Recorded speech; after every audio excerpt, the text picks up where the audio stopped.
Now to travel around the world and share my experience. And today the lecture that I'm going to give to you is on habitat. It's Habitat and Transformation 2020. Tell me, what is the difference between listening and hearing? Young man, what is the difference between listening and hearing? It's like you listen, you really understand what you're hearing. I mean, you can get more information from listening than from hearing. You get more information from listening than from hearing. Okay. What about you? The focus. Okay, what is the difference in listening and hearing? In one you're focused and the other one you're not. Okay. Anything else? What about you, young lady? When you hear, you cannot focus. But when you listen, you're actually making understand what you're hearing. Okay. Well, let me put it this way, that hearing is actually identifying noise and listening is analyzing noise. Do you understand that? So when you begin to analyze noise, you kind of understand and see the difference between listening and hearing. And this is very important because this is what is happening all the time. I'm making noise and you're going to analyze that noise. And that's what makes it work. It's a teamwork, you know. The professor has to teach you and you have to understand that. That's so simple. But if you don't hear what I'm saying, you'll only be listening. You'll only be getting noise. Alright? Now, can you tell me, or another question that I'll ask you, what are the two things that influence you most every day? What are the two things that influence you most every day? When I see I walk through the streets, When you walk through the streets? the person is talking, and I get to know some interaction with people. Okay, contact with people. And you? First of all, the thing most influenced me is the weather and the media news. Okay. For example, I supported Brazil and I was kind of sad because this morning Brazil lost a match. Okay.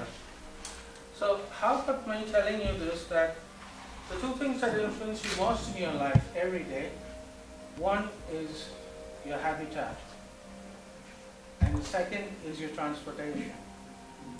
Now if that guy on that gate holds you up 10 minutes asking you for your ID card and doesn't let you in, it's going to affect you, right? Getting to class in time. So right from that guard standing right there, from the time when you leave the home, all the events in that transportation are influencing you. Today you got to college in time. 2 days ago you didn't. 5 days later you may be too early for your class, right? So the influence of transportation affects you. Even when you leave this room now, after my lecture, if it starts raining, it's going to affect your transportation. If the sun comes out by a miracle, it's going to make you happy. So, transportation is a very important element that influences you. It influences you because it is how you do your next event in the day. And if that gets affected, you cannot perform your event correctly. Simple? Does anyone know what habitat is? It's the place where we live. Where we live? Alright, anything else? Environment. Huh? Environment. Environment. So adaptation is very important on how we are able to perform our functions. So that is why habitat is important. Now why is it important? Because what you may be trying to achieve may be counterproductive to what she might be trying to achieve. So your habitat should be positive and should be working in synchronization with her. Now, if you have a hospital here, and you have a college there, and you have a church over there, where do you think people will go? Right? So you got to position things, buildings. You got to position areas of work, areas of leisure, right? The lungs of a city, the parks, everything in a manner which is convenient for the population to use. Now this is in the design of the city, but also in the designing of it, also the animals, they also have to adapt. So when it is winter, they move in different areas. When it rains, they move for shelter in different areas. Now this is in a very small way, like I'm trying to show you in Lima, in Miraflores, in the Hersh area of Lima, old Lima, how people live, how they move, how they adjust. The same thing when you move outside Lima, to the jungles, to the other areas, how people adjust.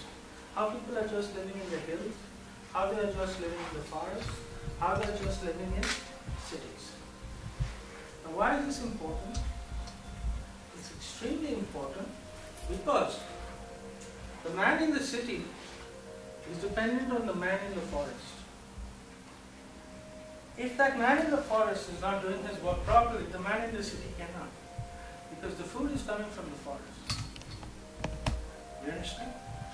So in the same way, all three life forms, the human life form, the plant life form, and the animal life form are interconnected. If you don't take care of the plants, you can't take care of the animals. Because the animals need the plants. And if you don't take care of the animals, the men cannot live because they need the animals. So human life needs to respect animal life, that needs to respect plant life. So you cannot say, I'm going to take away all these trees from here, I'm just going to build buildings. And I'm not just going to only, what do you call, remove all the animals from this planet, because they really mean nothing to me. Each one has their own function in our day-to-day life.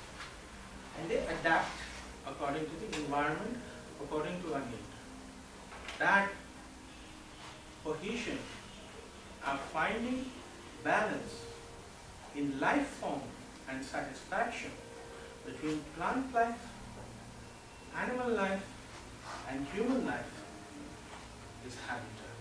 And a healthy habitat and well-planned, thought of habitat is one where there is perfect balance in all the three.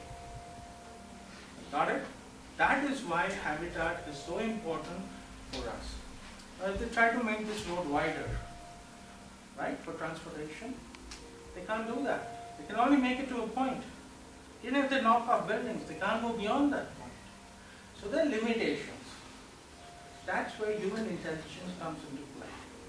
And that's what I'm going to show you, how technology plays a great role in being able to improve our habitat and transportation. Any questions? Is it all clear? You'll understand? So I'll start with a small presentation on habitat and I'll quickly run through it, and then I'm going to make it a little more interesting for you all, and I'm going to be able to show you all exactly how the future of transportation and habitat is going to work. See, when you all are born, all of you in this room, television was already in the hospital, right? When I was born, there was no television. When my brother was born, there was black and white television. Before there was color television, right? So now, when a child is born, they put a computerized armband around his hand, in the hospital for identification. Today, you take your identification by a thumbprint, electronically. It's changed. It's changed so fast.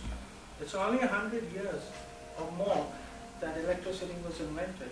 Now look what we've done and how we've used it in our day-to-day life to help us. It's more than just a home. It includes the whole surrounding area. Okay? The habitat provides the animal or plant with food or shelter.